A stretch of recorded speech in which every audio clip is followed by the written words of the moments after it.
How's it going, guys? It's been a minute since I posted anything on the channel, especially for the Rs3, but I'm going to get straight into it. Long story short, I'll explain more in the next video. In January, I'm going up for stage 2 tuning. The main reason I'm going there is because I've got a little bit of an issue with the ECU based on the previous tune. The tuning tool used has changed some checksums and essentially given me a death code on my Rs3. So I get a really annoying message when I turn it on. The performance is still the same, doesn't go into limp mode or anything, but it's something I do need to get sorted, so I'm going to be going elsewhere in January to get it sorted. So I thought it only makes sense, if I'm going to be getting it tuned again anyway, back to technically a stage 1, but it has to go back to stock to fix the ECU, I just as well stick a new intercooler on there and go stage 2. So I almost went for the AirTech one, because the price is a bit nicer on your wallet, but it's been tried and tested that the forged cooler is the best one to go for. This was meant to be 1,200 quid, also comes with the OEM modified crash bar. Meant to be 1,200 quid, but was £1,000. Still ridiculous amount of money, but that's just how much it is. So in your kit, obviously you get the cooler itself, which is massive. Crash bar, you get a stencil if you want to spray it, but I'm not going to do that. Get a fitting kit. Instructions are online, but this video is going to be instructional anyway. And yeah, that's about it. So for this, wheels have got to come off, arch liner's got to come out, so you can remove the front bumper, then the headlights. So you can get the crash bar out, old intercooler out, and obviously then reverse it to put it all back in. I have taken the bumper off the RS so many times, so I've already got clips from previous videos, which I will insert. So long story short, I will see you when it comes to removing the headlights. For now, I'll insert old clips of me taking the bumper off. So I'm going to get this side jacked up, take the wheel off, start taking that arch liner out, wheel back on, same for the other side, and then the bumper can come off. So the wheel is obviously off. I've now got to undo a load of torque screws that are all the way around the arch. You don't have to take them fully out. You can make it just so the arch will flap down and you can fit your hand in between the wing and the bumper, as there's a little bracket either side that fixes these two panels together. You've got to take those two out, and then you've got to go underneath the car and undo all of the fixings on the underside of the car, and then the bumper will come off. So just a brief rundown of where I'm up to so far. I've undone all the torque screws here, all the torque screws across here. You've got 2 plugs that you've got to take off there and there. There's a torque screw up the top here. There's also these little clips here. I have to pull the whole arch liner down and pull it off those. And then I can simply pull this forwards and get my hand inside there.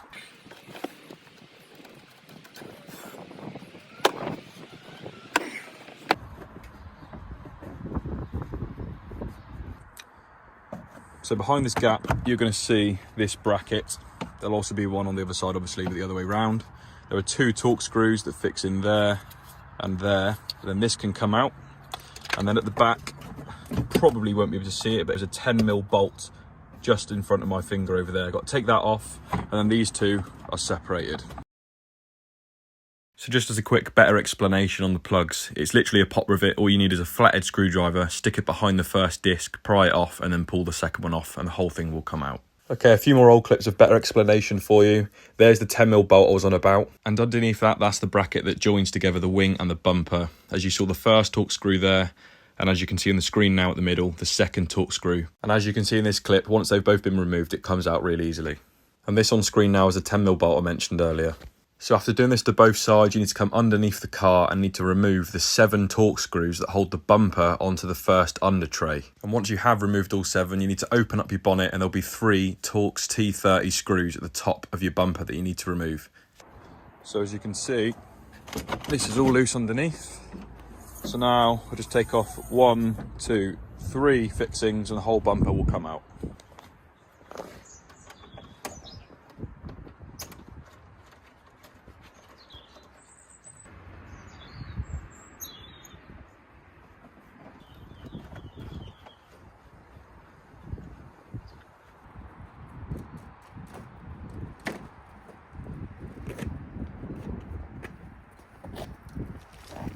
So that's the bumper off. This is the stock intercooler. As you can see, mine has taken a lot of stone chips. It's proper damaged. So this again is going to reduce airflow into the intercooler. That there's the stock crash bar. That's got to come out. But before we can take that out, we've got to take the headlights off, because this housing at the bottom is obviously blocked in by the crash bar. Same for your water feed that goes to your jet wash here. That's got to come off too. So for your headlights, you've got 3 fixing points. 1, 2 and 3. To To remove your headlight jets, get a flathead, and there's a little tab in here. Just going to lift that up and push. And that is going to free that up. So that allows you to remove your water feed in a second, but obviously that's got to come out anyway to get the headlight off. So repeat that on both sides. 3 fixing points and your water feed. Forgot to mention, all of these screws are a T30. Once you've removed all of the fixings, the headlight should be loose, and there'll be one plug at the back that needs to be removed. Right, if I pull it forward, can you unplug it for me? Good. Pain in the ass, isn't it? Thank you. These plugs can be a right pain in the ass to take out. There's not much space, so sometimes having the extra hand to undo it while you're holding the headlight makes a big difference.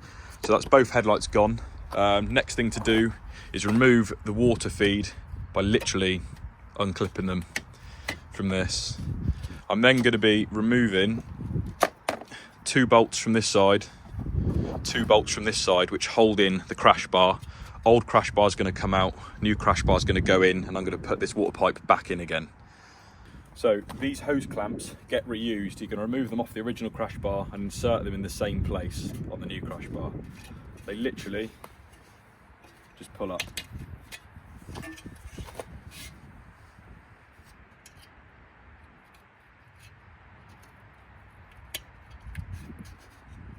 Sweet. So grab yourself a 13mm spanner and a 13mm socket on a ratchet. You need to put your socket on the top and your spanner at the bottom to hold the nut, and undo 2 and 2 on the other side. And this will simply slide out, and it's seated on these arms.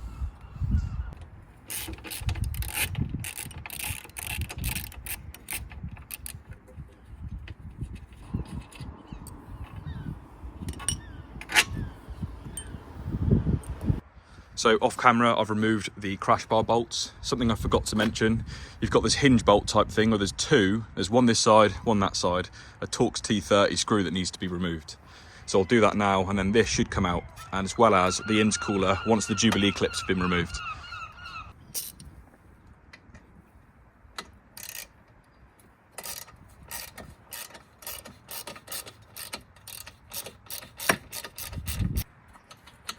Maybe it doesn't come all the way out. Might be it. Yeah. Start to think these don't come out all the way, but they do. Mine was just like really oxidized. It's got covered in aluminium powder. So yeah, that's 2. Ooh, 2 of those removed. So now hopefully, I think, because of the way the crash bar is kind of inset on the top of the intercooler here, where it's fixed together, I'll probably get away with pulling them both out together if I take the Jubilees off now. So I'm going to get a 7mm socket, undo 1 Jubilee clip there, another Jubilee clip there, and pull the whole thing as one out. So I'll see how that goes.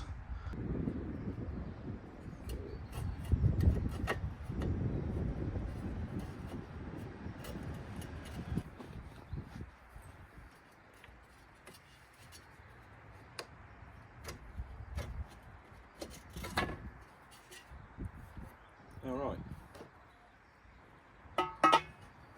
Well, it took a little bit of wiggling. I couldn't remove this at the same time. Because of this long tube that slots into that hole, you've got to make sure you bring, obviously, the crash bar towards you enough so it doesn't still catch on that. That side was easy to unclip, but you've kind of got to pull it towards you and up. Bit of a wiggle, but easy enough.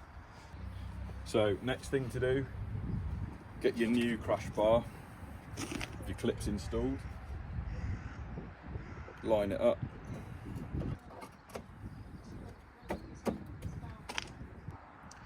Obviously making sure that your holes all line up. I'm then going to stick the bolts in, reusing the same ones again that we took off earlier, and then going to reinstall my water feed into the clips we fitted already. Just started pissing it down, so I've put my kit away quickly. So off camera I've put the water feed back in. These are all cranked right up, the 4 bolts, so that is the new crash bar in. Next, literally pull the intercooler off. There's a few bits from the kit that I've got to put on there, but I'll speak about that in a second. Okay, while I'm waiting for it to dry up a little bit, the next stage is open up one of these little bags. In one of them you're going to see these 2 grommets and 2 metal sleeves. This grommet is going to slot into the intercooler with the wider part facing into the car, which will be against the crash bar. Then grab your shim and that is going to slot. That's well hard with one hand, but hopefully might need a little bit of lube. Slot right in. And obviously repeat that to the other side. So you should have something like this.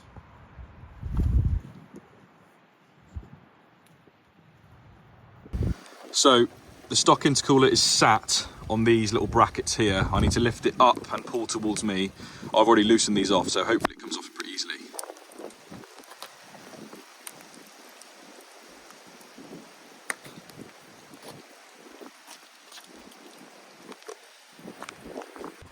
So here's the stock one versus the forge intercooler. As you can see, it's completely different in size. It's way thicker. To get the new intercooler in, I have to remove this mounting bracket, which is a Torx T30 screw there, and the same on that side. I'm going to take these off, put the new intercooler on in the Jubilees, refit these underneath, and hopefully it goes on.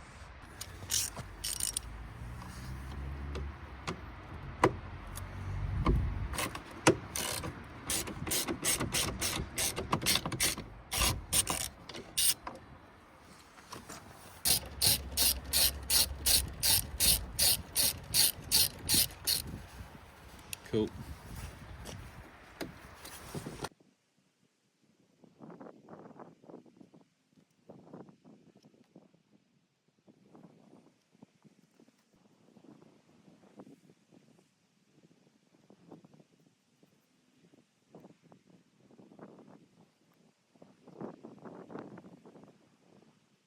Which one? You push it down again?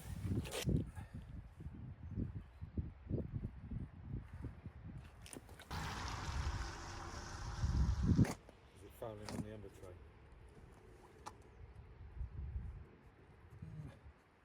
Not so much. It's a bit of a fiddle. I decided not to take off this bottom under tray. So you do need to put some pressure on that to put it in. On this side, I've put one of the mounting brackets back in place. I've done it off camera just in case it didn't work. So obviously the one we took off earlier, there's an example without me putting it in yet. This screws in there. Obviously, holding this in place like that, and this little knob sits in the rubber grommet, sorry, just like I've done here. Whew. Right, I'm going to try and show you how I've just put that one in. That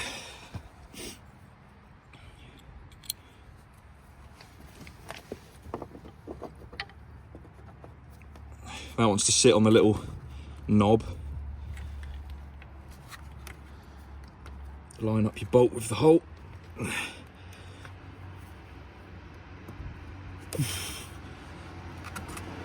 Like that. You got that there, 2 secs?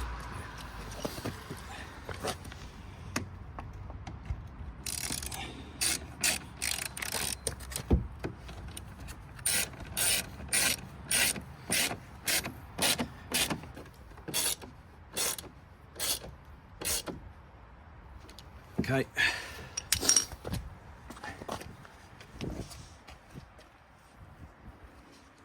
That's it. So next thing to do, come back to your crash bar from earlier, take off the black bolt and washer from earlier on, both of those. The kit is supposed to supply a washer and nuts. However, they forgot to put my nuts in the kit, so I'm having to try and find some nylock nuts at home. But you're going to try and end up with something like this. Little washer, a nut on the OEM bolt from earlier. Right, once you're happy with the intercooler and the position it's in, tighten your Jubilee clips up. Obviously make sure that your brackets underneath are seated properly, they're all tight. You then want to move your water feed out of the way, because you're going to get a 6mm drill bit, and you're going to drill through the middle metal shim inside this grommet. It's obviously going to pierce through the crash bar, and then with the bolt setup I showed you earlier, that'll clamp that together.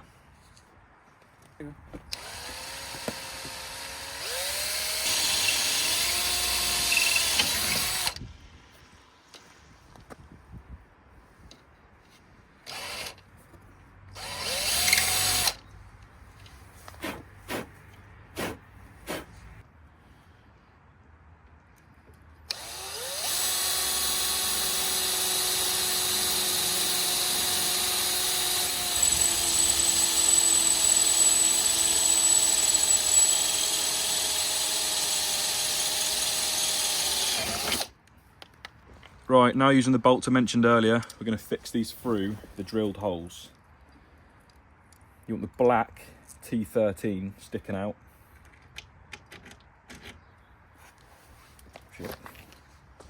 Then the little washers supplied. And then the nuts that should have been supplied.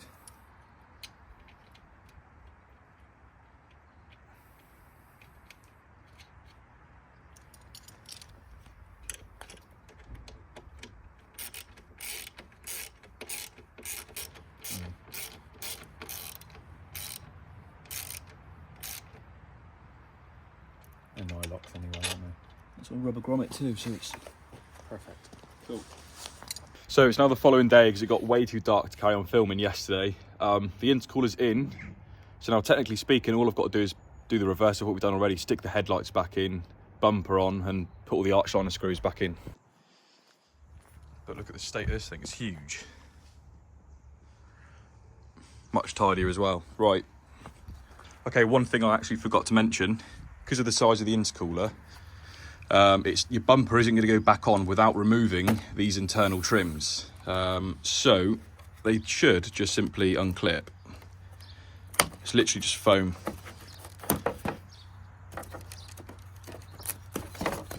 Like that. This has got to come off as well. And I think that is it.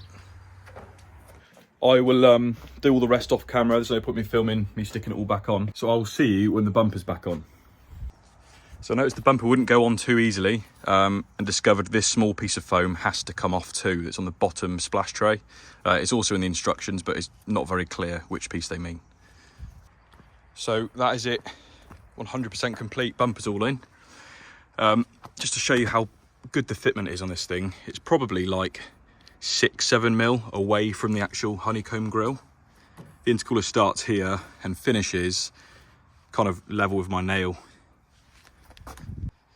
Obviously you wouldn't notice from a distance unless you wanted to put the forge stencil on there, but I couldn't be bothered.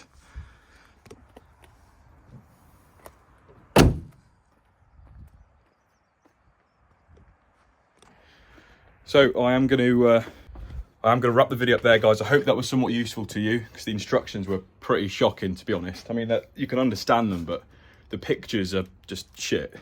State of my mop. Next week I should be installing some Macs and bits, which I'm really looking forward to doing. And then the following week, that's when I'm actually booked in to get the car tuned. It's going to be left there for a few days, possibly a week, to get sorted because of this whole ECU message issue. I will go into more depth on that in a later video, so if you are interested, stay tuned. But yeah, if you did enjoy the video, guys, please give it a thumbs up, comment down below your thoughts, and I'll see you soon. Peace.